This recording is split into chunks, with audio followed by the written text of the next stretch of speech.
Merci de me donner la parole. Je remercie également les laboratoires, la Fondation Pierre Fabre de m'avoir invité.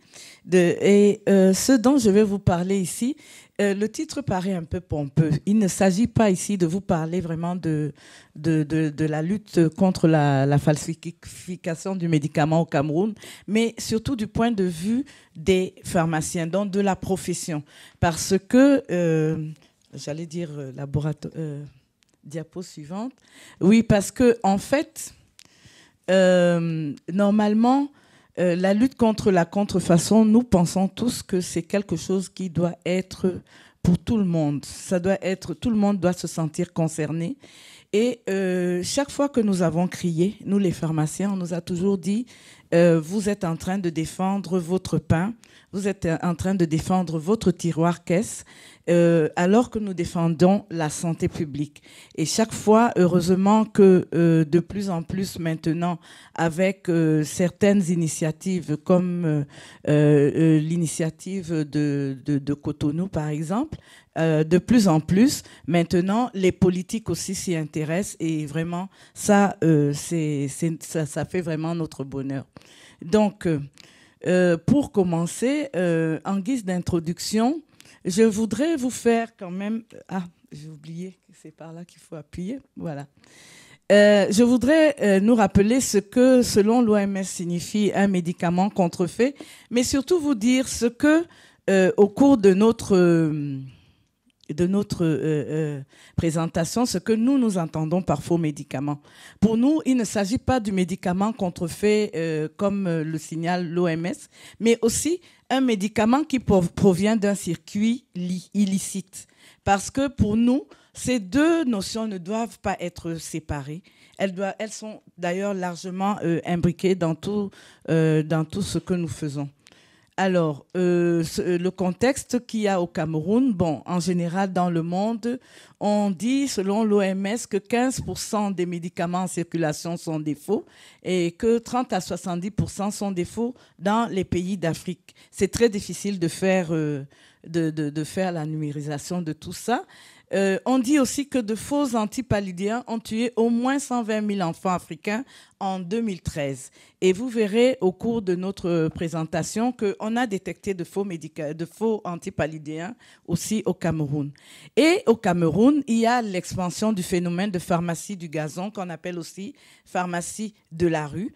Et pour l'illustrer, ce sera très très court. Je voudrais vous parler de 3 petites anecdotes. La première, c'est concernant l'impact des campagnes de sensibilisation qui ont été souvent organisées pour lutter contre ce phénomène. Un jour, ma ménagère vient me voir et me dit « Vous avez dit que les médicaments de la rue tuaient, n'est-ce pas ?» Je dis « Oui, c'est ça.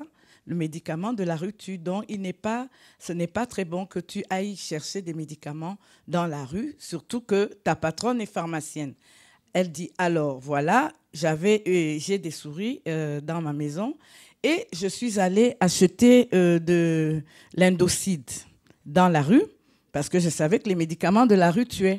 Mais je vous dis que c'est authentique, hein, mais depuis une semaine, les souris ont plutôt l'air de prendre... Donc, évidemment, bon, je sais qu'il y a un vétérinaire dans la salle, il verra que les médicaments ne tuent pas forcément.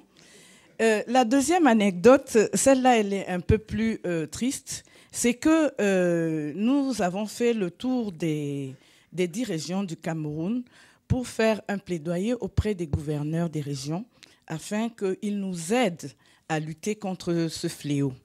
Et un gouverneur nous a raconté qu'il avait fait arrêter des vendeurs de la rue qui vendaient notamment du tramadol. Parce que le tramadol est très utilisé auprès de nous. Nous, on appelle les bensikineurs, mais ce sont les mototaxis. Ils utilisent le tramadol. Donc, il a fait saisir et il s'apprêtait à faire brûler sa saisie. Et voilà qu'un juge s'est opposé à ce qu'il fasse, à ce qu'il aille jusqu'au bout, sous le prétexte qu'il n'y avait pas eu mort d'homme. Et comme il n'y a pas eu mort d'homme, les vendeurs de la rue en question qui avaient été arrêtés devraient être relâchés Et non seulement ils devraient être relâchés, mais on devrait leur redonner tout ce qu'on avait saisi chez eux, parce que de toute façon, c'était leur marchandise et qu'ils payaient aux collectivités le droit de vendre dans la rue. Ça, c'est la deuxième anecdote. Et la troisième, c'est que j'avais un vendeur de la rue qui était juste en face de ma pharmacie et que souvent j'ai essayé de faire partir sans succès.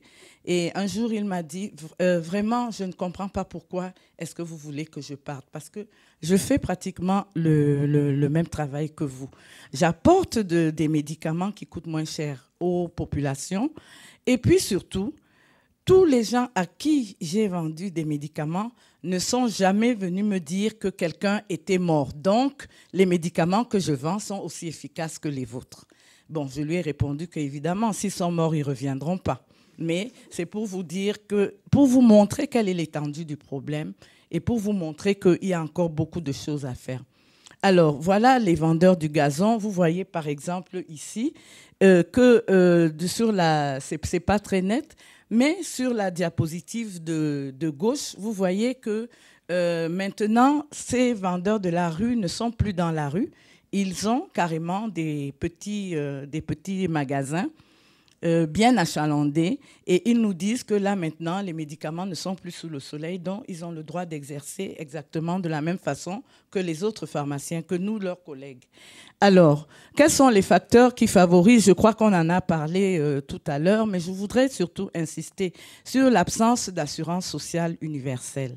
Le fait qu'il n'y ait pas d'assurance sociale universelle fait en sorte que les gens croient que c'est beaucoup moins cher dans la rue et que nous avons aussi un gros problème, c'est la non-application des textes qui existent. Nous avons des textes.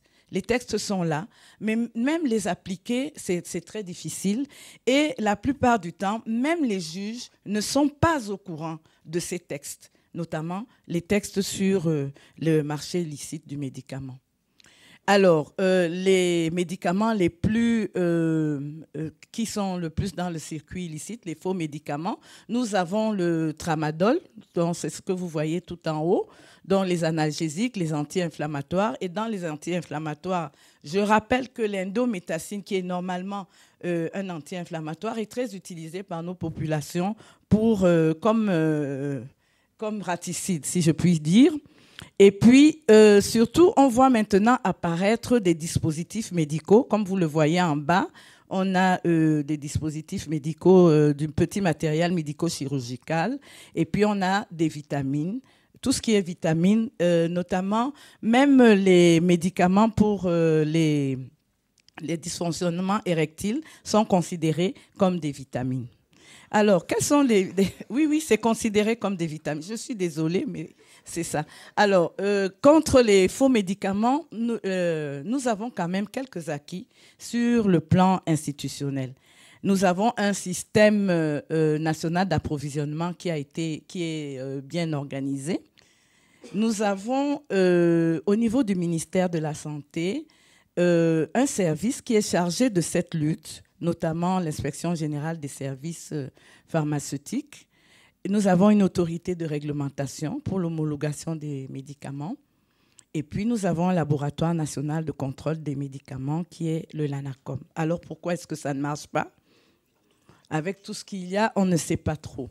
Alors, il y a quand même des actions qui ont été menées, notamment des campagnes de sensibilisation, notamment avec l'aide de Remède, qui est une association qui est basée en France et qui a bien longtemps appuyé les pays africains francophones pour la lutte, pour les campagnes de sensibilisation, la coopération française. L'Inspection générale des services pharmaceutiques coordonne en général ces campagnes et les syndicats et l'ordre des pharmaciens en général également participent à cela.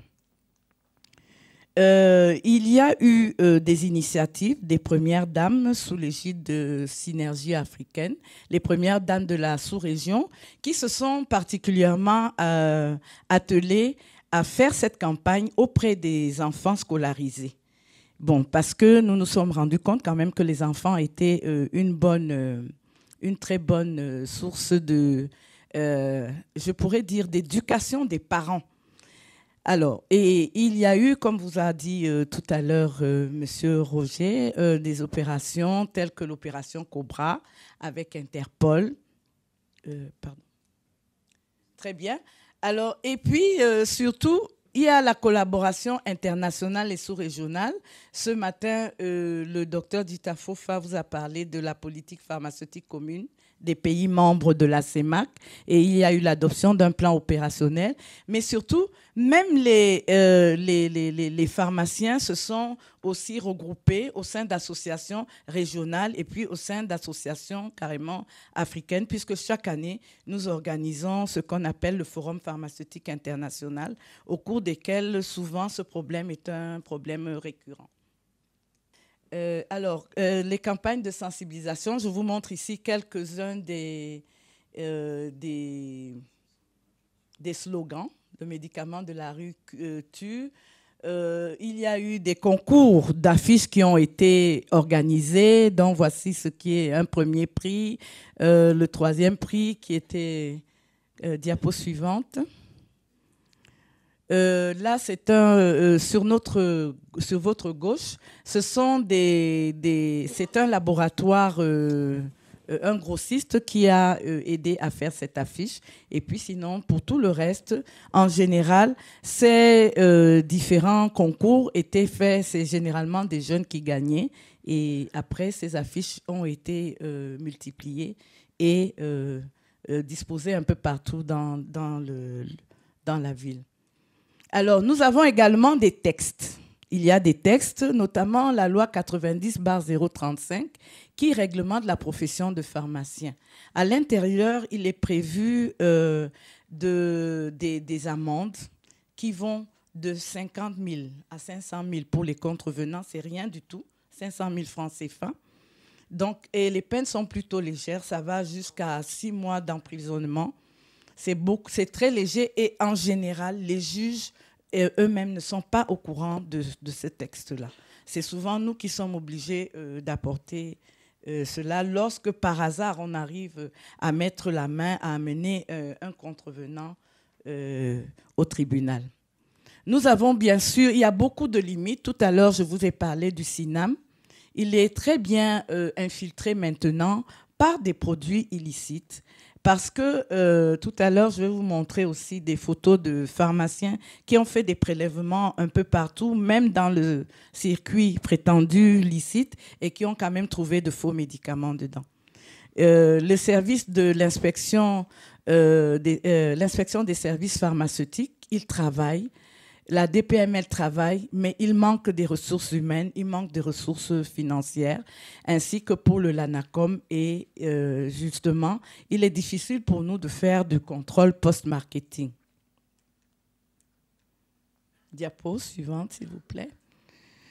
Alors, la profession pharmaceutique, en 2012, s'est réunie pour mener une réflexion et donner le produit de cette réflexion-là à l'État, parce que, évidemment, un plan de lutte, un plan national de lutte contre les faux médicaments, ça ne peut pas être que l'affaire des pharmaciens. C'est le droit régalien de l'État.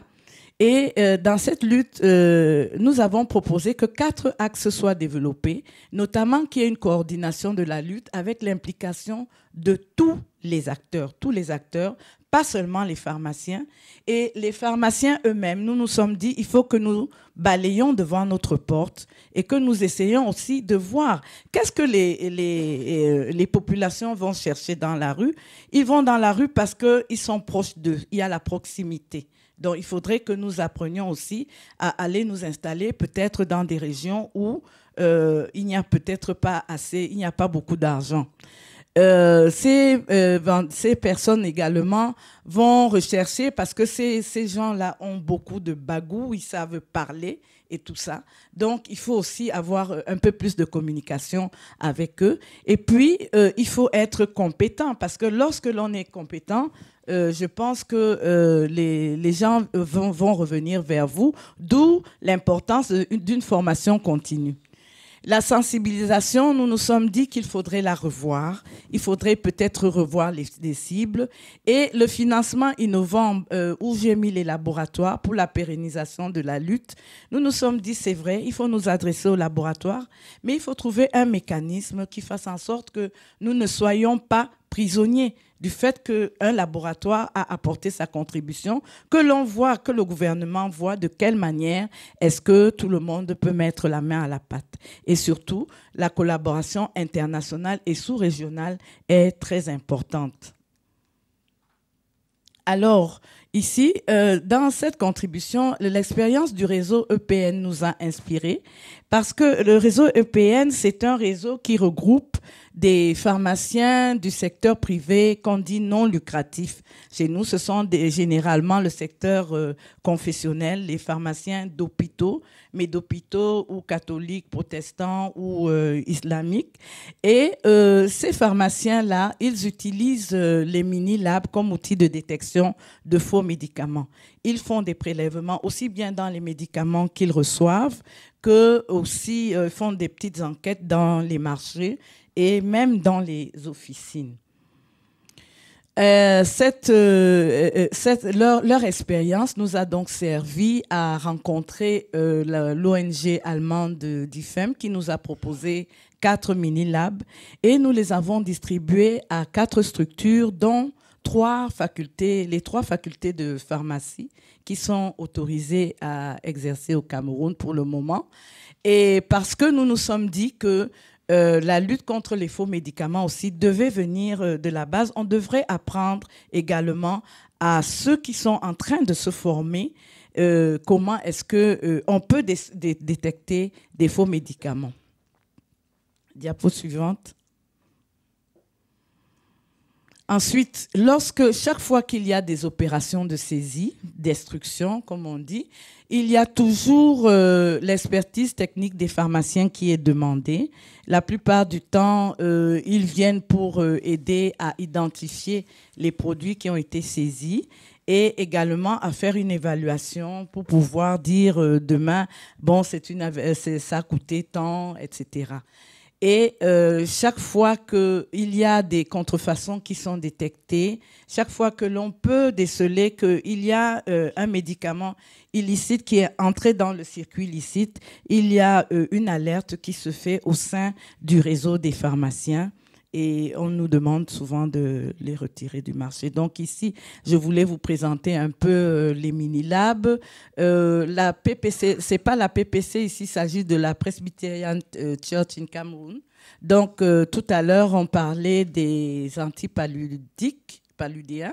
En bas, ils ont détecté justement du faux coartem. C'est vrai qu'en regardant les couleurs des boîtes, peut-être qu'on peut savoir que c'est faux, ce n'est pas très sûr, mais si vous regardez les comprimés, nous les ont montrés, les comprimés sont exactement les mêmes et ce n'est que grâce à leurs analyses qu'on a pu découvrir qu'il s'agissait de faux médicaments.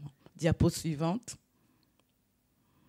Alors, la profession pharmaceutique aussi a contribué à cette lutte par des plaidoyers, notamment sur la vulgarisation des techniques de détection, sur l'adoption du data matrix. Je vais m'arrêter un peu dessus parce que il y a 2 ans, le Cameroun souhaitait qu'il y ait une traçabilité dans les médicaments qui entraient au Cameroun et a proposé, mais ça a été proposé par le ministère des Finances, a proposé qu'il y ait une vignette qui soit apposée à chaque médicament qui entrait. Le problème, c'est que lorsqu'il fallait mettre la vignette, ce n'était pas des professionnels qui allaient le faire. Ça allait être des douaniers, ça allait être, enfin, je ne sais pas qui, mais bref, les pharmaciens n'étaient pas du tout impliqués là-dedans. Et nous leur avons proposé que, comme le système Data Matrix semblait marcher dans certains pays, que ce loi soit adopté au Cameroun. Donc, jusqu'à présent, nous sommes encore dans le pourparler. Les plaidoyers pour que dans la loi, le crime pharmaceutique soit plus sévèrement puni. Et puis, la participation aux campagnes de sensibilisation. Diapo suivante, nous sommes vers la fin. Donc, je voulais juste vous montrer les différentes photos de destruction. Diapo suivante. Diapo suivante. La perspective, elle est déjà passée puisque le docteur Ditafofa vous l'a fait. Tout à l'heure, vous l'a présenté. Alors, le renforcement de sensibilisation vers certaines cibles, nous voudrions vraiment que cela continue, mais que peut-être on introduise dans les manuels d'éducation physique des élèves, qu'on puisse également former les journalistes, les douaniers et les policiers, qu'on puisse renforcer les moyens de contrôle, qu'on crée au Cameroun une structure multisectorielle pérenne et surtout, dernière diapo, s'il vous plaît. Oui, la nécessité de la collaboration internationale et c'est pour ça que j'interpelle encore la Fondation Pierre Fabre. Il y a encore beaucoup de travail à faire. Donc, je vous remercie.